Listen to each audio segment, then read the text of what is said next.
Have you ever met someone who seemed empty, someone who looked human, talked human, but something fundamental was missing behind their eyes?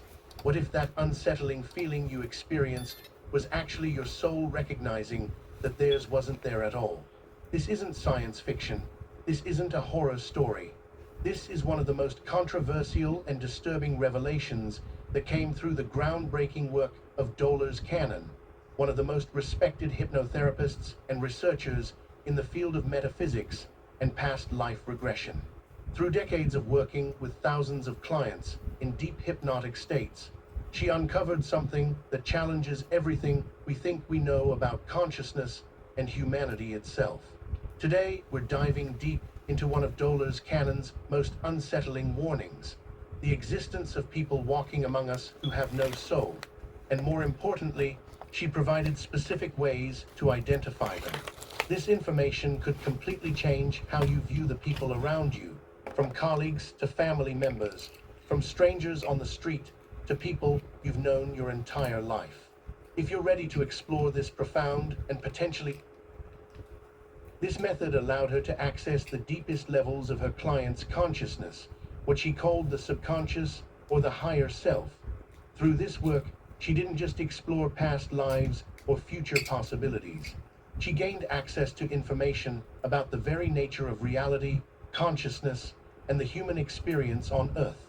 What made Dolores' work so revolutionary was that she wasn't theorizing or philosophizing. She was receiving consistent information from thousands of different people who, while in deep trance states, accessed the same universal truths. When the same information comes through different people who have never met each other, who come from different backgrounds, cultures, and belief systems, it becomes impossible to ignore. One of the most shocking pieces of information that emerged repeatedly in her sessions was about the nature of souls and consciousness on Earth. According to the information she received, not everyone walking around in a human body actually has a soul. This concept might sound bizarre, even frightening, but it's rooted in a complex understanding of consciousness, evolution, and the purpose of human existence on this planet. The information revealed that souls are eternal, evolving consciousness units that incarnate into physical bodies to learn, grow, and experience. Each soul has lived multiple lifetimes, gathering experiences and wisdom. However, not every human body necessarily contains one of these eternal souls. This revelation challenges our fundamental assumptions about what it means to be human.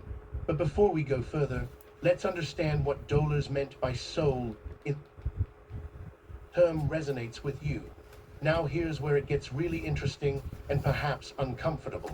According to the information Dolores received, there are essentially different categories of consciousness inhabiting human bodies on Earth right now. Some bodies contain ancient souls who have incarnated hundreds or even thousands of times. Others contain younger souls on their early journeys of experience. Some contain souls who are visiting Earth for the first time from other planetary systems or dimensions. And then there are those human bodies that function without what we would recognize as an eternal soul at all. These soulless beings aren't empty shells in the way you might imagine. They're not zombies or robots. They appear completely normal on the surface. They have personalities, they interact, they go about daily life. But according to Dolores' research, they're operating on a different type of consciousness altogether. They have what could be described as artificial intelligence, a biological programming that allows them to function in society, but they lack that deeper spiritual essence, that connection to source, that spark of eternal consciousness. The question that naturally arises is, why? Why would bodies exist without souls? What's the purpose? The answer, according to the information Dolores received, is fascinating and makes sense from a cosmic perspective. Earth is essentially a school for souls, a place of intense learning and spiritual evolution. But for this school to function, it needs what you might call extras in the movie of life. It needs background characters. It needs people to fill roles, create scenarios, and provide experiences for the souls who are here to learn.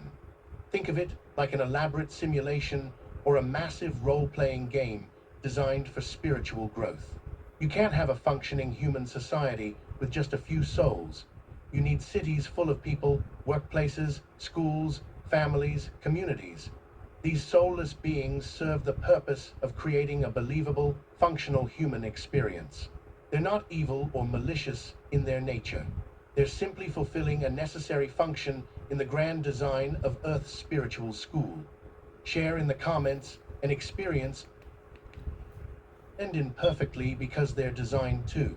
And for most people, this goes completely unnoticed throughout their entire lives. Dolores was careful to explain that this isn't about judging or fearing these beings. They're not inherently harmful. Many of them live perfectly decent lives, follow social norms, and even contribute positively to society. But they operate from a fundamentally different place than a soul does. They lack certain qualities that define the soul's experience.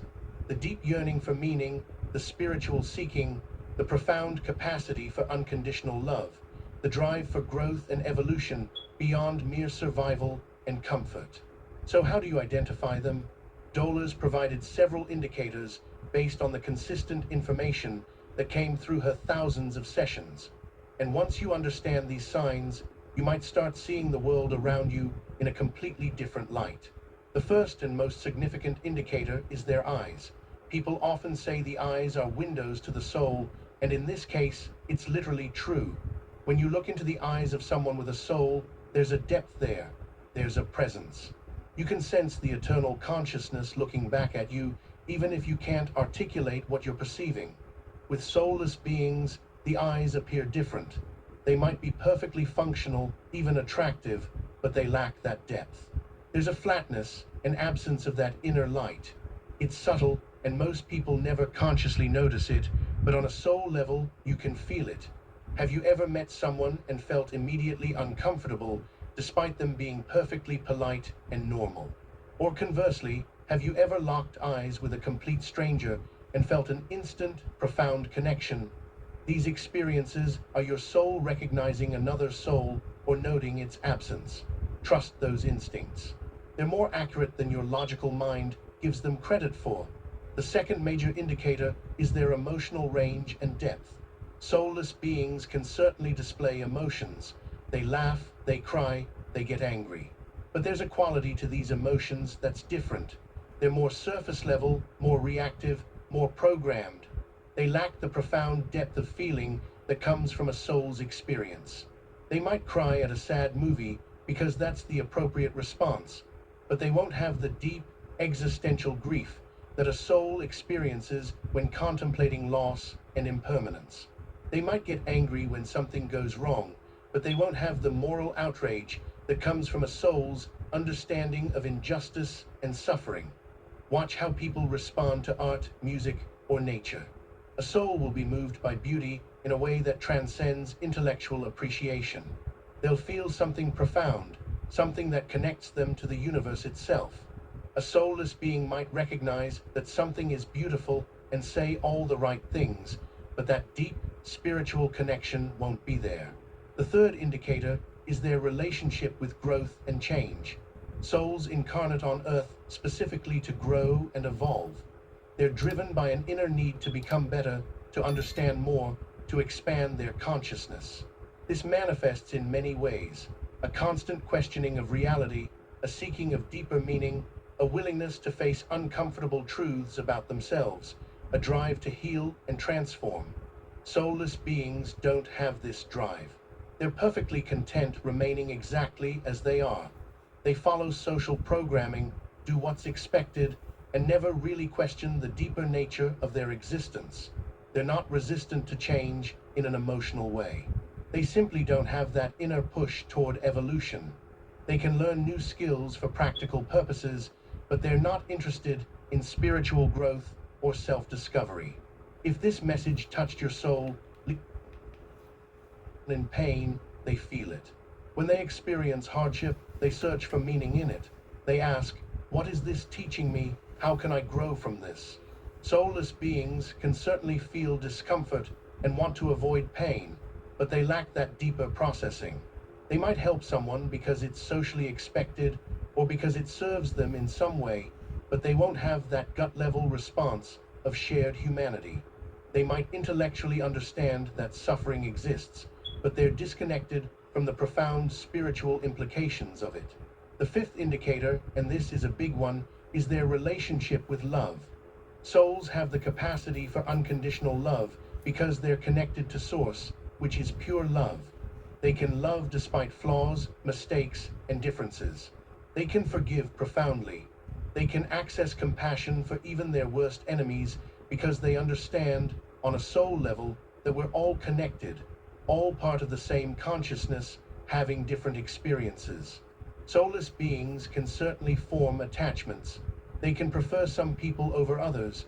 They can have relationships that look like love from the outside, but it's fundamentally different. Their love is more transactional, more conditional, more based on what serves them. When you stop serving their needs or meeting their expectations, that love disappears. There's no deep spiritual bond. There's no sense of eternal connection. It's more like a sophisticated form of preference or habit. The sixth indicator is their dreams and inner life. Souls have rich, symbolic dream lives. They experience profound inner worlds. They have moments of spiritual insight or connection. They might have mystical experiences, synchronicities, or moments of divine inspiration. Their inner life is as vivid and important as their outer life. Soulless beings rarely remember dreams, and when they do, the dreams are mundane and literal. They don't have that rich symbolic inner world. They don't experience synchronicities because they're not connected to the universal consciousness that orchestrates such things. Their reality is entirely external and material. The seventh indicator is their relationship with nature and animals. Souls feel connected to all life because they understand, on a fundamental level, that consciousness permeates everything. They're drawn to nature. They feel reverence for life in all its forms. Animals can sense this and often respond to souled beings differently than they respond to soulless ones. Soulless beings might appreciate nature from a practical or aesthetic standpoint, but they lack that spiritual connection. They see the natural world as separate from themselves, as resources to be used rather than as fellow expressions of consciousness. Animals often sense this difference and may be indifferent or even avoidant around them. Now, here's something crucial to understand. According to Dollars, the percentage of soulless beings on Earth has been increasing in recent decades. Why? Because more and more souls are choosing to incarnate here during this critical time in Earth's evolution. Earth is going through a massive shift in consciousness, a transition that some call ascension or the shift to a new Earth. More souls are needed to anchor the higher frequencies, to hold the light, to assist in this transformation. But to accommodate all these souls, the population has had to grow dramatically, and that growth is filled by both souled and soulless beings. This might explain why so many people feel increasingly alienated and disconnected in modern society. If you're a soul, you're surrounded by more and more beings who simply don't operate on your frequency. You're trying to connect on a deep level, and you're encountering surface-level interactions again and again. It's not because people are rude or uncaring. It's because many of them literally don't have the capacity for the depth you're seeking. Send this video to someone. Importantly, you can recognize your fellow souls. You can find your tribe. Have you ever met someone and felt like you'd known them forever?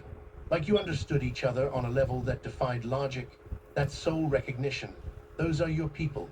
Those are the ones you're meant to connect with deeply. Dollars emphasized that souls often incarnate in groups, coming into the same time period and general location so they can find each other and do their work together. If you're watching this video, if this information resonates with business that will help shift the entire planet.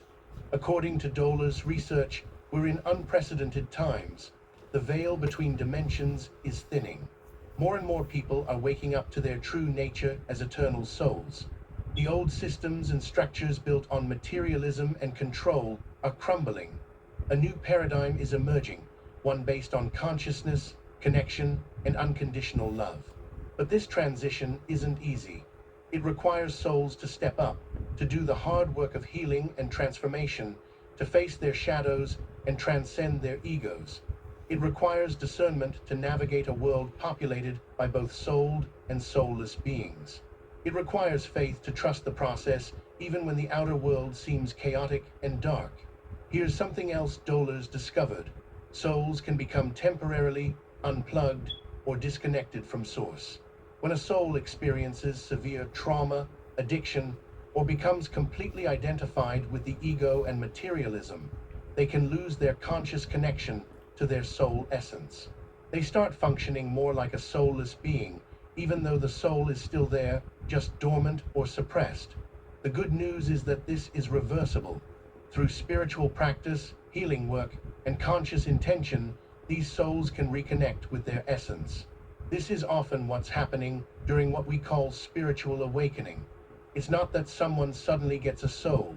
It's that their existing soul reconnects fully with their consciousness after a period of dormancy. This is important because it means we should never write anyone off completely. That person who seems soulless might actually be a dormant soul waiting to awaken, or they might truly be a soulless being. The point isn't to judge or categorize everyone you meet. The point is to understand the landscape of consciousness on Earth and navigate it with wisdom. Write in the comments.